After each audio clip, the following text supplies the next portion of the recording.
કેમ છો? મજામાં? સુવાક્યોની દુનિયામાં, સુવિચારની દુનિયામાં આપનું સ્વાગત છે. મારા મિત્રો એવું કહેવાય છે કે કોઈપણ વ્યક્તિને જો સફળ થવું હોય તો તેણે ઘણી બધી મહેનત કરવી પડશે, ઘણા બધા બલિદાનો આપવા પડશે. આવી જ કોઈ વાતને સુવિચાર તરીકે શ્રી જેમ્સ સાહેબે ખૂબ જ સરસ રીતે લખ્યું છે.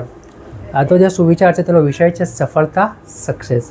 શ્રી જેમ્સ સાહેબે લખ્યું છે કે બલિદાન વગર કોઈ વિકાસ નથી, કોઈ સિદ્ધિ નથી. મારા મિત્રો, વાત ખૂબ જ સીધી છે, ખૂબ જ સરળ છે અને એટલી જ મહત્ત્વની છે. અહીંયા જે વાત છે તે સફળતાની છે, સાચી સફળતાની છે.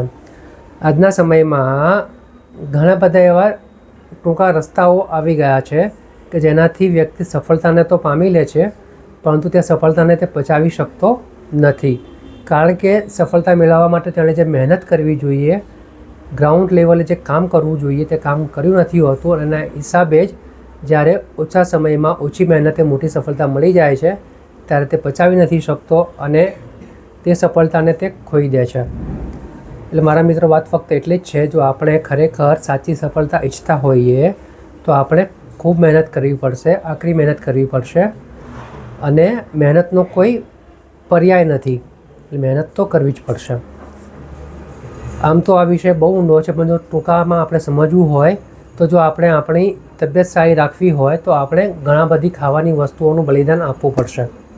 જો આપણે આપણા જીવનમાં કંઈક સારા લક્ષ્યો હાંસલ કરવા હશે તો જે આસાન છે, જે સરળ છે, જે ટૂંકા રસ્તામાં મળી શકે છે તે બધી વસ્તુઓને બાયપાસ કરવી પડશે અને લાંબા અને સાચા રસ્તે જ આગળ વધીને લક્ષ્ય સુધી પહોંચવું પડશે. કારણ કે જ્યાં મહેનત છે, જ્યાં ખરેખર ઉત્સાહથી કામ કરવામાં આવે છે, જ્યાં ખરેખર ઉર્જાનો ઉપયોગ થાય છે, ત્યાં સફળતા સારી અને સાચી મળી જ જાય છે. એટલે જે સફળતા લાંબા સમય સુધી ટકે છે તે જ સાચી સફળતા છે. બાકી ટૂંકા રસ્તે મેળવેલી સફળતા ટૂંકા રસ્તે જ જતી રહે છે, લાંબા સમય સુધી ટકતી નથી, અને પછી માણસ વધારે હતાશ અને નિરાશ થાય છે. બસ મારા મિત્રો, જો આપણે સફળતાનો આપણું આપણા હૃદયમાં ઉતારીએ, આપણા મનમાં ઉતારીએ તો ચોક્કસ જ આપણે આપણા લક્ષ્યો જે સારા અને સાચા બનાવેલા છે ત્યાં સુધી આપણે સારા અને સાચા રસ્તે સંતોષપૂર્વક ખુશીથી પહોંચી શકીએ છીએ.